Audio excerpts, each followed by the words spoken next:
করি ইয়াদউনা ইলাল খায়রি ওয়া ইয়ামুরুনা বিল মারুফি ওয়া ইয়ানহাউনা আনিল মুনকার। আমার আল্লাহ বললেন এই উম্মতের মধ্যে কিছু খায়ের উম্মত হবে।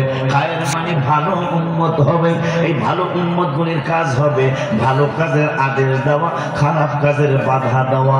এখন আমি যদি আমাকে যদি বলেন হুজুর 7 লাখ পৃষ্ঠা হুজুরের ওয়াজের দরকার নাই, হাশেম নিয়াজির ওয়াজের দরকার নাই, ইমাম রাব্বানী দরবার শরীফের আবুল হাশেম নিয়াজির ওয়াজের দরকার নাই, শুধু আপনি বলেন কোন কোন ভালো কাজে আমার ভাইরা বাধা দেয়। রাত্র শেষ হয়ে যাবে, কত ভালো কাজের বাধা আছে এটা বলা শেষ করা যাবে না। আল্লাহ বললেন ভালো কাজের আদেশ দিতে আর খারাপ কাজের বাধা দিতে, কিন্তু আজকে দেখেন সব ভালো কাজের বাধা চলছে, খারাপ কাজের বাধা নেই। মোবাইল চালান খারাপ না ভালো? খারাপ। আপনার পোলা আমার পোলা, আপনার মায়া আমার মায়া। মোবাইলের মাধ্যমে একজন আর একজন সাথে মন দেয়া নেওয়া শুধু এটা নতুন নয়, কিন্তু সবচেয়ে দুর্ভাগ্যের কথা হলো এইটার মধ্যে এমন কিছু নাই চিন্তা না আসে। কয়জন বলেছেন এইটা বেদাত, পাইলেও খুব কম পাওয়া যাবে। অথচ এই মোবাইলে আমাদের সমাজ, আমাদের ছেলে মেয়ে শেষ হয়ে যাচ্ছে। বাবা ট্যাবলেট বিক্রি হয়, কথা কয় না? কয়জন কয়দিন ফেসবুকে ছেড়েছে এইটা খাইও না, কইলেও খুব কম বলেছেন। সুদ ঘুষে সমাজ শেষ হয়ে যাচ্ছে, সুদ ঘুষে একবার শেষ হয়ে যাচ্ছে সমাজ। কয়েকদিন সুদ ঘুষের বিরুদ্ধে বলছেন, বলি না যে বলেন নাই, বলছেন, কিন্তু সুদ ঘুষের বিরুদ্ধে যদি বলে থাকেন সারা বছরে 10 বার, মিলাদুন নবীর বিরুদ্ধে বলেছেন 125 বার। আপনার দৃষ্টিতে সুদ ঘুষ অত খারাপ না, কিন্তু মিলাদুন নবী খুব খারাপ।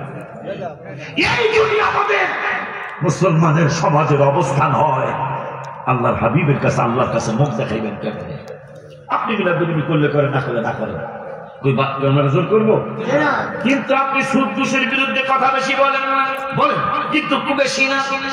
মিলাদুন নবীর বিপক্ষে, জানাজার মোনাজাতের বিপক্ষে আপনার বছরে অনেকবার আপনার ওয়াজ আছে, কিন্তু আপনি সুদ ঘুষের বিরুদ্ধে বসে ওয়াজ নাই। বাবা মার খেদমতের বিপক্ষে কত ছেলেরা, কত যুবকেরা বাবাকে মারে, মাকে মারে, বাবা টেপ খায়, নেশা করে, মদ খায়, জুয়া খেলে। এই ব্যাপারে আপনার ওয়াজ থাকলে একটু কম আছে। কিন্তু আপনি রওজা শরীফ জিয়ারতের কথা যখন বলি, তখন আপনার বেদাতের ফতোয়া আসে। তবে আজকে আমি নতুন একটা তথ্য পেয়ে গেছি, বলো আনন্দ লাগতেছে। আনন্দটা কি সেটা আজকে বলে যাই। জীবন এই পৃথিবীতে হাবিবের উম্মতের ব্যাপারে প্রথম যাকে বেদাতি বলেছে আপনি শুনলে আশ্চর্য হয়ে যাবেন। তাও যিনি বেদাতি বলেছে তার নাম হলো ওবায়দুল্লাহ জিয়াদ। ওই ওবায়দুল্লাহ জিয়াদের বাবার ঠিক নাই। কিতাবে আসে ওনার বাবাকে, এটা কেউ বলতে পারবে না, কেউ বলতে পারবে না।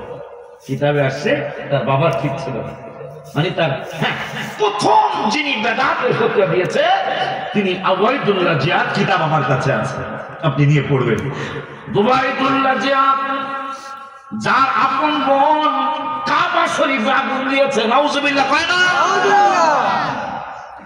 যখন এজিদ বলল ওবায়দুল্লাহ জিয়াদ আই লাভ হাত, কে প্রাণী তোমার বোনের? ওবায়দুল্লাহ জিয়াদ বলল যদি তুমি কাবা শরীফে আগুন দিতে পারো, নাউজুবিল্লাহ, আমার বোনের বিয়ে করতে চাইলে কাবায় আগুন দিতে হবে, আর ইমাম পরিবার রাসূলের আওলাদদেরকে শহীদ করতে হবে। নাউজুবিল্লাহ। সেই ওবায়দুল্লাহ জিয়াদ তিনি শর্ত দিল কি, যে যদি আমার বোনের বিয়ে করতে চাও, এজিদের বললেন, তাহলে আমার বোনের পাইতে চাইলে কাবায় আগুন দিতে হবে, ইমাম হুসাইনের শহীদ করতে হবে। সেই শর্তগুলি এজিদ মেনে নিল। নাউজুবিল্লাহ। এই দুষ্টামি আজকে শুরু হয়নি, 1400 বছর আগে থেকে শুরু হয়েছে। সে মেনে নিল, ঠিক ইমাম হুসাইনকে তিনি শহীদ করলেন। নাউজুবিল্লাহ।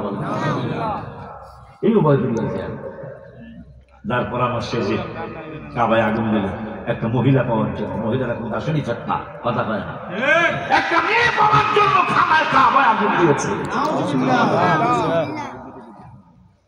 ইমাম হুসাইনকে শহীদ করেছে ওই ওবায়দুল্লাহ জিয়াদ, যিনি বেলায়েতের সম্রাট। একটা নতুন কথা সে শুনে রাখেন, যিনি বেলায়েতের সম্রাট। আব্দুল কাদের জিলানী হল ওলিদের সম্রাট, আর আলী রাদিয়াল্লাহু তিনি হলেন বেলায়েতের সম্রাট। পৃথিবীতে সর্বপ্রথম রাসূলের উম্মতরে বেদাতি বলেছে নাম, এক যিনি বেদাতি ফকির নাম ওবায়দুল্লাহ জিয়াদ, যার সন্তান। আর যাকে প্রথম বেদাতি বলেছে রাসূলের উম্মতের ভিতরে, তার নাম হলো যিনি মা ফাতেমার হাসবেন্ড, যিনি হাসান হোসেন রাদিয়াল্লাহু তাআলা আনহুমার বাবা, যিনি নবীর আপন চাচাতো ভাই, যার ব্যাপারে নবী সাল্লাল্লাহু আলাইহি ওয়াসাল্লাম বলেছেন আনা মাদিনাতুল ইলমি ওয়া আলিয়ুম বাবুহা। যাদের ব্যাপারে কোরআনে আয়াত নাযিল হয়েছে ইন্নামা ইউরিদুল্লাহু লিইয়ুযহিবা আনকুমুর রিজসা আহলাল বাইতি ওয়া ইউতাহহিরাকুম